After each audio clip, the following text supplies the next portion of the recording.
சின்ன திரையில ஆங்கர் பிரியங்கா தேஷ்பாண்டே ரொம்பவே பரிச்சயமான ஒரு ஆங்கர். ஸோ சமீபத்தில ஒரு அவார்ட் நிகழ்ச்சியில அவங்க என்ன சொல்லியிருந்தாங்கன்னா, காம்படிஷன் அப்படின்றது வந்து கிடையவே கிடையாது. ஒவ்வொருத்தவங்கள மூலியமா வந்து கத்துக்கிட்ட விஷயங்கள் வந்து நெறையா இருக்கு. இந்த டிடிய பத்தி வந்து நெறையா சொல்லியிருக்காங்க. டிடி அக்கா கிட்ட இருந்துனா நான் நெறைய கத்துருக்கேன் அப்படின்ற மாரி சொல்லியிருக்காங்க. அண்ட் இந்த அவார்ட் ஃபங்ஷன்ல அர்ச்சனா அவர்கள பற்றியும் வந்து சொல்லியிருந்தாங்க. இப்ப ஜீ தமிழ் சரிகமப நிகழ்ச்சிய தொகுத்து வழங்கிட்டு இருக்காங்க இல்லையா? ஸோ அர்ச்சனா அவர்கள பற்றி வந்து பேசக்குள்ள, அர்ச்சனா அக்காவுக்கு வந்துட்டு காமெடி இருக்கும் தெரியும். அ ஒரு விஷயத்த எப்படி ஹேண்டில் பண்ணணும்னு தெரியும். எல்லாமே அவங்களுக்கு வந்து தெரியும்.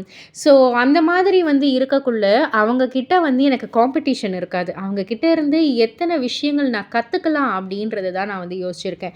அண்ட் அது மட்டும் இல்ல, அடுத்தடுத்து புது ஆளுங்க வந்துகிட்டே இருக்கணும். வர வர வர தான் அந்த பெண்கள், அந்த ஃபீமேல் ஆங்கர்ஸ் உடைய லிஸ்ட் வந்து நாங்க சும்மா அப்படியே அ ஒரு பட்டாளமா நாங்க வந்து நிக்கணும். அதுதான் வந்து வேணும் அப்படின்ற மாரி வந்து சொல்லியிருந்தாங்க. ஸோ இத பத்தி நீங்க என்ன நினைக்கிறீங்க? உங்களுடைய கருத்து என்ன? அப்படின்றத கீழ உள்ள கமெண்ட் பாக்ஸ்ல குறிப்பிட்டு சொல்லுங்க. மறக்காம சேனல சப்ஸ்கிரைப் பண்ணி பக்கத்துல உள்ள பெல் ஐகான கிளிக் பண்ணிடுங்க.